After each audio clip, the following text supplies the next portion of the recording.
To be a part of. Oh, kind of a grinder. We maybe could have executed a little bit different times. We didn't finish up either one of those overtimes like I thought we could have maybe. We're kind of supposed to be one of those veteran ball clubs who played a lot of minutes. We gotta start looking like it. But we told the guys in the locker room, we're actually Coach Sandesteven mentioned it, that some nights it's a grinder like this, and that's what it was. So kind of a total group effort. We had a couple guys that were sick. You can kind of tell, and the fouls mounted up, and we were able to play through that. Got down there in the overtimes for the first time almost the whole game, and kind of had a response to those each time. So again, you just found a way to win. Kind of a play there at the end we ran and really hadn't run it at all yet this year, and certainly not with Derek Comas in that spot.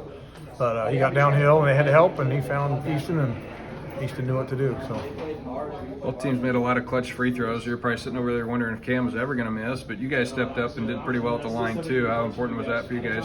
Well, they all count. People don't seem to worry about the ones that happened in the first half, but they certainly do. Obviously, we kind of pride ourselves on trying to get to the line and make more free throws than the opponent attempts. I don't believe that was the way it was tonight, but like I said, we had some guys really step up there. Pressure. A big crowd tonight, probably the biggest crowd we'll play in until tournament time.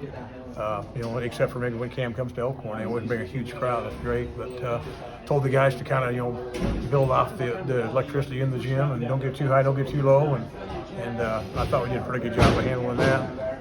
Kind of tough to communicate and everything else, and but some defensive assignments we could do a little bit better job in. But some of their guys, they got those guys, Foreman and Hensley and Jotty, and they know how to make plays, and they made a lot of them tonight. So we've got to do a better job adjusting to that. But hats off to them. They had an answer. I think we had them now 14 at one time, something like that. 16.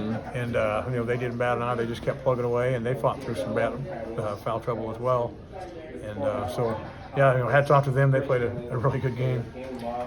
Always beneficial to be in games like this when you're going throughout the season, but certainly helps you come out on top of it and gives your guys, I'm sure, some good confidence. Yeah, we just talked about that too. Coach Tony talked about it's always more fun to learn from maybe mistakes or things that happened in these games when you win versus maybe the sour grapes, and you got to try to figure out why you didn't win. But I'm sure we'll have plenty of things to look at and try to figure out the ways to get the ball in the hands of our playmakers where they can get some space and get downhill a little bit. And I thought we kind of fell in love with the outside shot a little bit too much. To get in the early lead, we kind of went in towards the lane. It wasn't necessarily pounding into the post, but we were attacking the paint, and we scored several that way. So again, like I said, we had guys make plays. We had a bunch of guys make plays. It was a total group effort. So we're pretty happy about that. Yeah, you kind of touched on it, but you had some size mismatches there. Did you feel like you made the most of those opportunities? Yeah, we missed them a couple times that we didn't realize. Somebody was smaller was guarding a bigger guy, and our guys do a pretty good job in the weight room. They're all football players, and we talk about a lot of times. A guard goes down to the post to defend, and they just don't really know how to defend the post without fouling because they're not down there very much. And we usually try to post up our guards, and had some luck with it. Sometimes we don't, but. A lot of times we draw a foul, but so there's a couple times there where we could have maybe got us better job of dealing with those mismatches than we did. But rest up and recover. Coach Wagner will be ready to give you havoc tomorrow. Yeah, I'm sure he'll love the fact that we had to go a few extra minutes tonight. So maybe they had a long one against Tri-Center as well. So he'll have them ready. There's very few guys around here who do a better job than Coach Wagner, so we'll have to be at our best.